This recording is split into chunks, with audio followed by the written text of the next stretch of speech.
안녕하세요. 시사팩토리 100.3 청취자 여러분. 라디오에서 목요일 코너로 새롭게 시작되는 정치팩토리를 전담해 공동 진행을 맡은 정치덕후 강승복입니다. 울산 지역 정치 공장에서 벌어지는 일들을 샅샅이 파헤쳐보려고 합니다. 안녕하세요. 이양입니다. 정치적 창견 시점의 그 이양이 맞습니다. 그간 정치적 창견 시점에서 울산 지역 정치인들에게 정치적 책임을 물어왔는데요. 울산 시민들이 놓치기 쉬운 정치적 사안을 중심으로 정치적 책임을 묻는 그 취지, 정치팩토리에서도 계속 잘 살려보겠습니다. 네, 안녕하세요. 김일우입니다. 깜짝 놀라셨죠? 울산 CBS에서는 매주 수요일마다 팟캐스트로 정치팩토리 1부와 2부를 송출해 왔는데요. 이번 주부터 매주 목요일로 송출 시점을 바꾸고 또 라디오에 정치팩토리를 편성합니다. 1부에서는 울산안 정치 현안을, 2부에서는 주로 동남권 정치 현안을 다루는데요. 라디오와 팟캐스트 모두 관심 가져주시기 바랍니다. 네, 그간 스튜디오 안에서 공동으로 진행을 했던 이태인 미남 정치 해설가는 이게 저희가 맨날 미남이라 그래서 그런지 좀 부끄러웠나 봅니다. 그래서 밖에서 이제 김성강 PD와 같이 방송 연출을 하고 있는데요. 이태인 씨 근황 이야기는 나중에 따로 묻기라고 오늘 변호사님도 저희와 함께하지 못했습니다. 그러니까 이양희 위원장님 그리고 김유리 아나운서께서는 그간 한 주간 어떻게 지내셨나요? 한 주간요. 다사다난했지만 한 가지만 말씀드리면 지난 14일이 고 김학순 할머님이 일본군 위안부 피해자 증언을 하신 30주년이 되는 날이었어요. 그래서 울산에서도 기리밀 행사를 진행했습니다. 네. 8.15 광복절만큼 일본군 위안부 피해자들에 대해서도 우리가 관심을 갖고 일본 정부의 사과와 국가적 배상에 대해서 함께 촉구할 수 있었으면 좋겠습니다. 네, 너무 이렇게 또 어려운 말씀을 해주셔서 저는 놀러 간 이야기 하려고 했는데 어떡해요? 돼서 분위기 내가 너무 엄하게 만들었나? 아닙니다. 우리 강승복 정치 덕후께서 어떻게 지내셨는지 그 이야기 들어보죠. 예, 제가 원래 정치 덕후가 좀 아니긴 한데 밖에 있는 김 PD가 어제 갑자기 좀 캐릭터 설정을 좀 해야 된다 얘기를 하더라고요. 그래서 정치 덕후, 정치 공장장 두 개 뭐 설정을 하라고 하던데 그래서 그냥 저희가 정치 덕후를 하게 됐고 네. 제가 잘 어울려요. 아니에요. 괜찮아. 황후 생각나는데요? 전혀. 황후. 네, 저도 뭐 지난 한 주간 연휴였잖아요. 계속 그냥 집에서만 쉬고 밖에 나서 잠깐 밥만 먹고 그렇게 지냈습니다. 저희가 이제 울산 CBS 애청자들은 모두 듣고 있는 정치팩토리 라디오 버전 지금 바로 출발하겠습니다. 광고 듣고 돌아오겠습니다.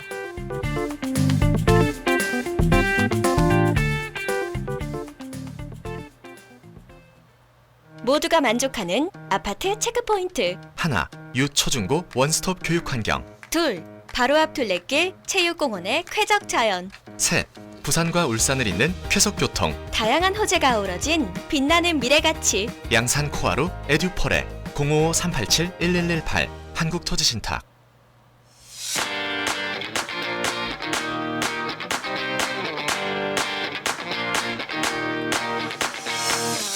정치적 책임을 묻는다.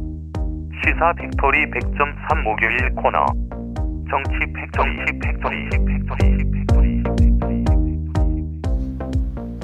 네, 정치팩토리 라디오 첫 방송 이양희 위원장께서 오늘 주제 좀 간략하게 설명해 주시죠. 네, 지난주 월요일 9일이었죠. 네. 저녁에 KBS 9시 뉴스를 통해서 보도된 소식인데요. 울주군 서생면에 위치한 신고리 3호기, 4호기 소식이 전국 뉴스를 장식했습니다. 한수원이 울산의 신고리 원전 3, 4호기 설계 온도를 높이겠다며 운영 허가 변경을 신청했습니다. 이에 원자력안전위원회, 저는 이제 보통 원안이라고 하지요. 네. 이 원안위에서 심의 의결 안건 세 번째인 원자력 이용시설 운영 변경 허가와 관련해 신고리 3, 4호기 최종 열 제거원 설계 온도 상향 여부를 놓고 차기 회의에서 재심의하겠다라는 결정을 내렸는데 네. 우리 아무도 모르고 있었죠. 네, 이게 제가 뉴스를 사실 이렇게 꼬박꼬박 챙겨보질 못하니까 이게 전국적인 큰 이슈 아니고서는 잘 모르는 상황이기도 하고요. 그러니까 이양희 위원장님 말씀에 열제거원 온도 설계 온도 상향 이런 좀 정말 처음 들어보는 단어가 좀 있거든요. 맞습니다. 네. 또 설계 온도가 3도 올라가는 게 이게 뭐가 문제지? 뭐 이런 것도 좀 그쵸. 궁금해요. 네, 되게 낯선 표현이고 어렵게 느껴지실 텐데 네. 제가 차근차근 설명을 좀 해볼게요. 사실 원전은 우라늄 핵분열로 2000도 정도의 온도를 발생시키고 네.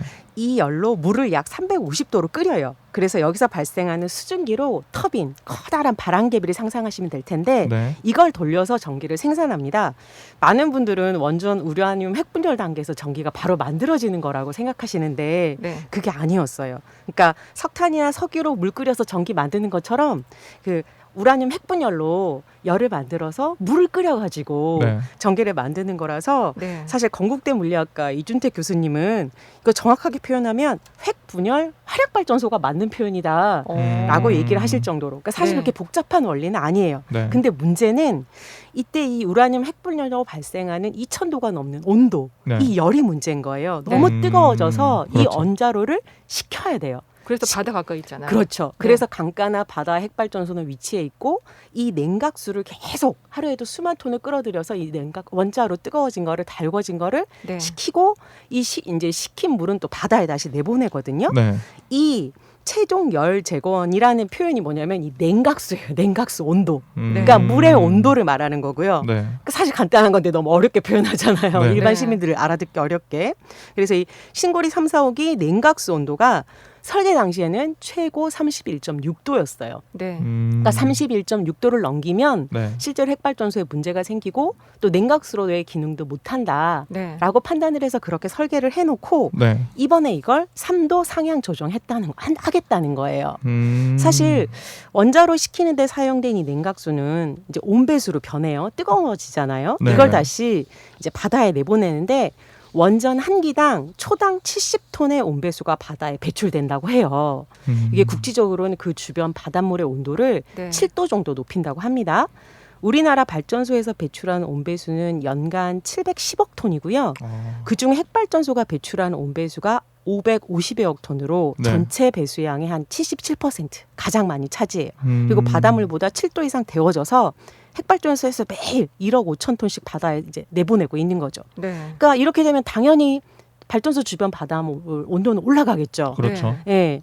이때 기체의 용해도가 감소하면서 바닷물에서 산소랑 이산화탄소가 대기 중으로 나오는데 네. 이 이산화탄소가 기후위기의 주범이잖아요. 네. 지구 온난화를 일으키겠네요. 맞아요. 네. 그래서 사실은 이 온배수 내보내면서 이산화탄소 배출시키고 지구 온난화와 기후 위기의 주범이 되고 또 이것 때문에 핵발전소 돌려야 된다. 계속 이 악순환이 반복되는 거죠. 네. 그래서 사실 3월에 원전 운영과 관련해서 되게 중요한 이슈가 하나 있었는데 쌀파라고 거대한 이제 해파리 같은 건데 이게 원래는 제주도나 따뜻한 지방에 자라는 네. 네. 생물인데 이게 울진 동해안 북쪽 앞바다까지 출현한 거예요. 심지어 여름도 아니고 3월 봄에. 네. 그래서 이 온배수 나오는 망을 다 막아가지고 원전 운영을 중단했던 적이 있는데 킨스 보고서에 따르면 이런 사고가 거의 지금 저희는 몰랐죠. 네. 벌써 28건 이상 발생했다고 해요. 아. 네, 그래서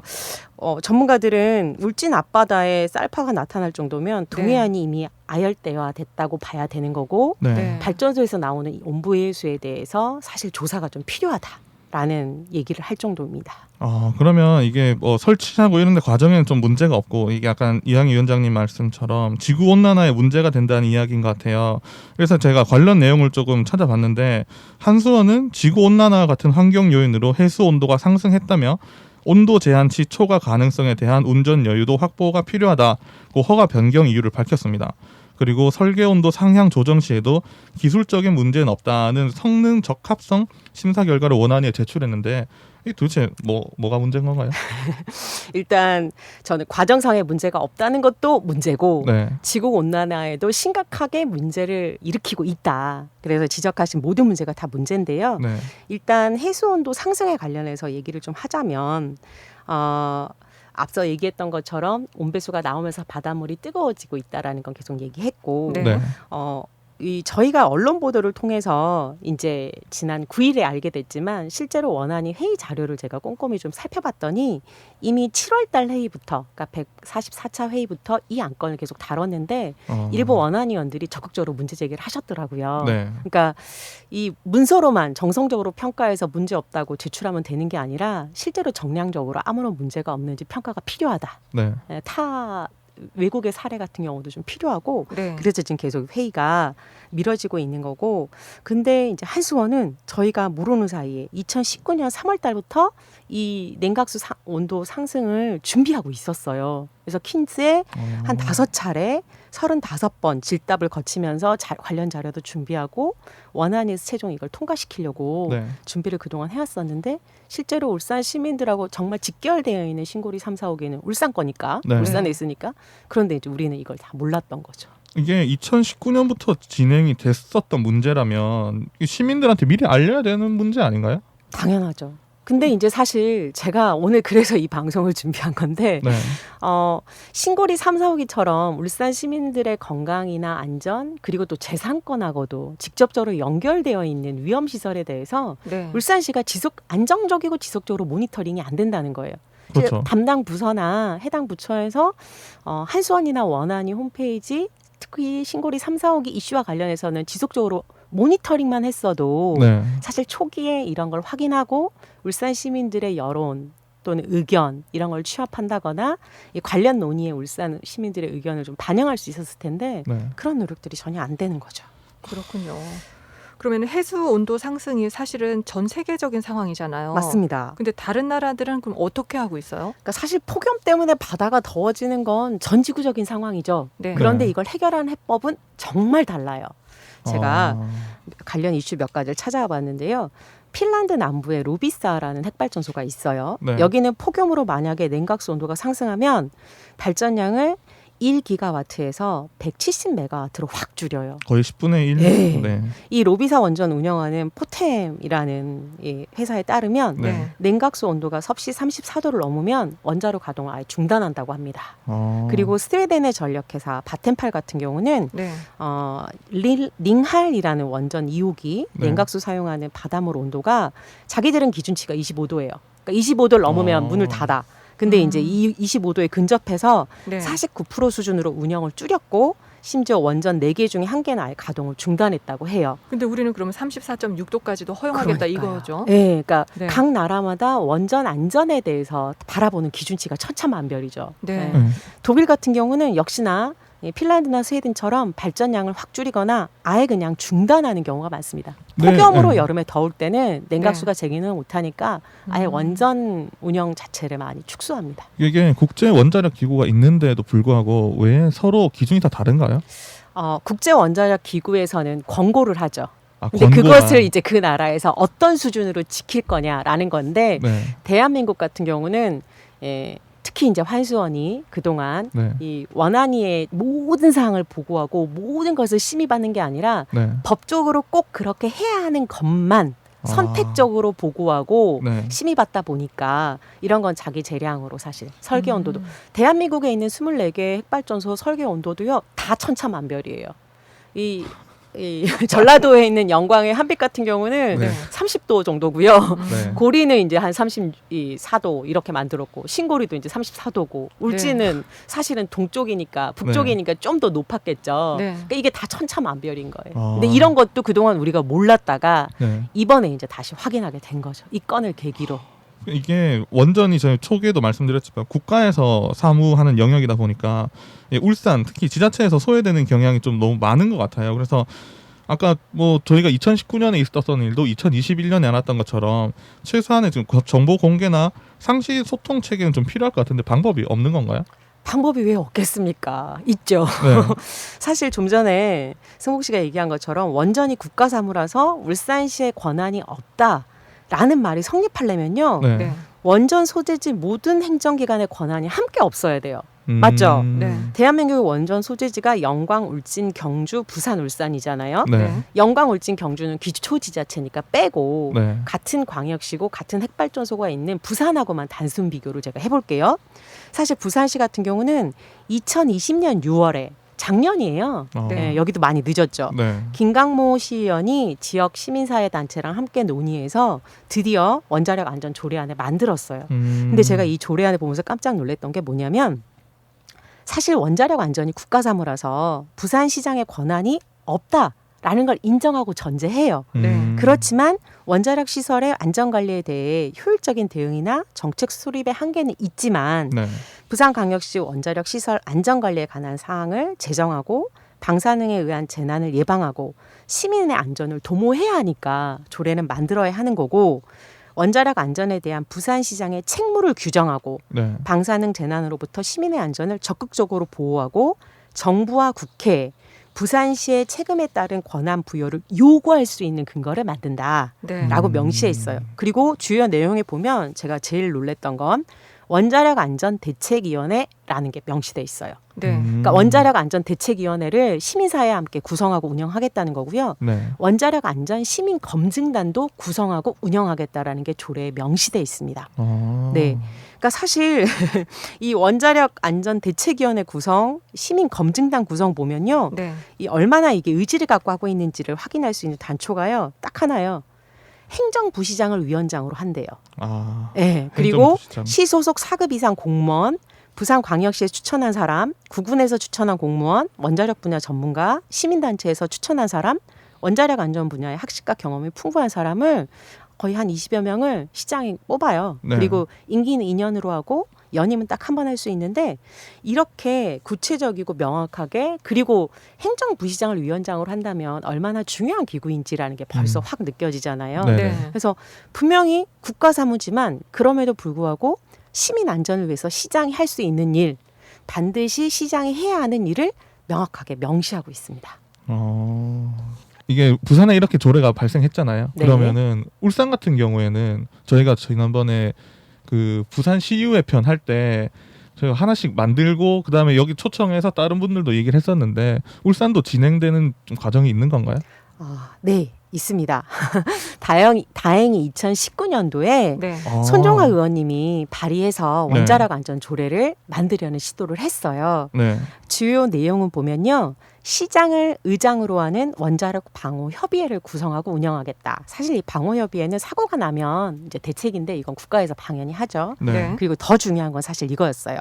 원자력 시설에 사고가 발생한 경우에 시민과 관련 전문가 등으로 안전성 검증단을 구성하고 운영하자.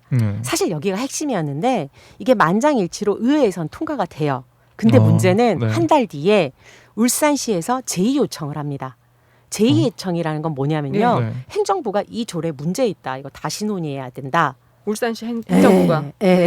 그래서 이 제2 내용을 제가 꼼꼼히 살펴봤어요. 네. 뭐라고 돼 있냐면 원자력 시설 안전 절해안 6조에 네. 이 안전 검증단을 구성하고 운영하겠다라는 규정이 있는데 네. 이거는 원자력 안전법, 원자력 시설 등의 방호 및 방사능 방대 대책법, 그리고 지방자치법에 위배된다. 국가사무라 지방자치단체선 할 수가 없다. 네. 그리고 대법원 판례도 보니까 이런 건 안 되더라. 네. 그래서 제가 그 대법원 판례가 뭔지도 다 찾아봤거든요. 네. 2009년에 딱 한 건. 인천에 있었던 걸 어떻게 찾으셨는지. 네. 인천 민간투자 사업 추진에 관한 조례였어요. 그러니까 법령 위임 없이 조례 제정에서 법적 효력가 없다라는 이제 재판이 한 건 있었는데 이건 네. 민간투자 사업이고 사실 원자력 시설하고는 다르죠. 근데도 이걸 또 근거로 들어요. 그래서 결국 울산광역시 의회에서 2019년 8월에 다시 조례 논의를 합니다. 네. 그리고 결국 네. 이게 시간을 끌어서 2020년 4월이 돼서야 네. 울산 원자력 안전 조례안을 이 안전성 검증단은 없애고 네. 대신 자문단이라는 애매모호한 기구를 넣어서 만듭니다. 그렇군요. 근데 부산시는 시민이 참여하는 검증단이 있는데 울산시는 검증단이 안 된다. 이거 어떻게 해석을 해야 돼요? 상식적으로 납득이 좀 안 되시죠? 네. 그러니까 사실 부산도 조례 만들 때 원자력 안전법이나 지방자치법 다 검토하고 심의해서 법을 만들었을 거 아니에요. 네. 네. 그러니까 저는 이건 핵심은 법령을 어떻게 해석하고 문제를 해결하려는 해당 지자체 행정부의 태도, 입법부의 의지의 차이가 아닌가 싶어요. 사실 한수원이 지난 5월 말에 발생한 신고리 4호기 화재 원인 네. 네. 건설 당시 작업 지침서랑 달리 볼트 느슨하게 조여서 그런 거다라고 네. 발표했잖아요. 사실 신고리 4호기는 아랍에미레이트 수출이랑 케이블 시험 성적서 위조 발각으로 공기 단축에 대한 압박이 매우 컸습니다. 그래서 이 신고리 4호기 운영허가 당시에도 안정성이 다 확인되지 않았는데 일단 조건부로 운영을 허가했었거든요. 네. 그래서 지난 5월에 있었던 화재 사고가 단순한 사고가 아니라 부실 시공 자체를 의심할 수밖에 없는 사실은 중대한 사고였는데 네. 사실 원안위는 후속 조치나 계획 철저하게 검증하지 않고요. 네. 폭염시 전력 대란이 우려된다고 7월 21일 신고리 4호기 그냥 재가동 승인해줬어요. 네. 그리고 또 이번에는 3, 4호기 냉각수 온도 상향 조정도 울산 시민들은 또 울산시는 파악도 못한 채 네. 이게 통과될 위기에 있는 거잖아요. 사실 바닷물 온도 올라가면 원전 냉각 문제뿐만 아니라 해파리떼가 기승을 부려서 원전 가동에 영향을 미칩니다. 킨즈 자료에 따르면요, 국내 원전 중에 이렇게 해양 생물이 유입돼 가지고 네. 원전 사고가 총 28번이나 있었대요. 아이고. 그러니까 막대한 양의 온배수를 네. 이렇게 딱 내보낼 때, 그리고 물을 다시 빨아들일 때 거기에 이제 해양 생물들이 딸려 들어오는 거죠. 네. 네. 살파. 네. 그리고 이제 온배수 같은 거를 하루에도 몇만 톤씩 쏟아내잖아요. 네. 그럼 갑자기 물이 많이 나오면 거기에 기포가 발생해요. 그래서 이 기포를 또 없애려고 소포제라는 약품을 또 대량 살포해요. 아이고. 그래가지고 이 소포제 때문에 인근 이제 어민들 사실은 피해가 너무 심각해가지고 네. 여전히 법정 단축 중입니다. 사실 울산은 대형 복합재난이나 네. 중대사고가 아니더라도 다양한 원전 이슈가 존재하는데 네네. 시청은 국가사무라는 핑계로 원전 이슈를 방관하는 것은 아닌지 그래요. 매우 우려스럽습니다. 시의회와 행정부의 불협화음이 걱정인데 부산시 수준의 원자력 안전 조례안과 또 해법을 좀 찾기 위한 방안 없나요? 저는 현재 지금 울산시가 보이는 태도를 보면 상당히 우려스럽습니다. 네. 왜냐하면 조례도 되게 형식적이고요. 네. 그리고 이 조례에 근거한 자문단도 작년 5월에 조례 만들었으면 바로 만들어야 됐는데 네. 올해 7월에나 발족했잖아요. 이거 원전 특위랑 교감도 없이. 그래서 울산 시민들이 이 문제에 대해서 네. 좀 많은 관심과 참여를 갖고 지켜봐 주셨으면 좋겠습니다. 네. 저희가 할 말은 많은데 방송 시간이 너무 짧아서 저희가 초반에 원전 좀 온난화 문제를 얘기를 했었었는데 저희도 자료를 한번 찾아보니까 원전은 이산화탄소를 배출하는 게 아닌 게 아니라 이게 약간 잘못 알려졌죠. 이 원전도 아까 화력발전소 이야기하셨던 것처럼 이산화탄소를 어느 정도 좀 발생을 시킨다고 합니다.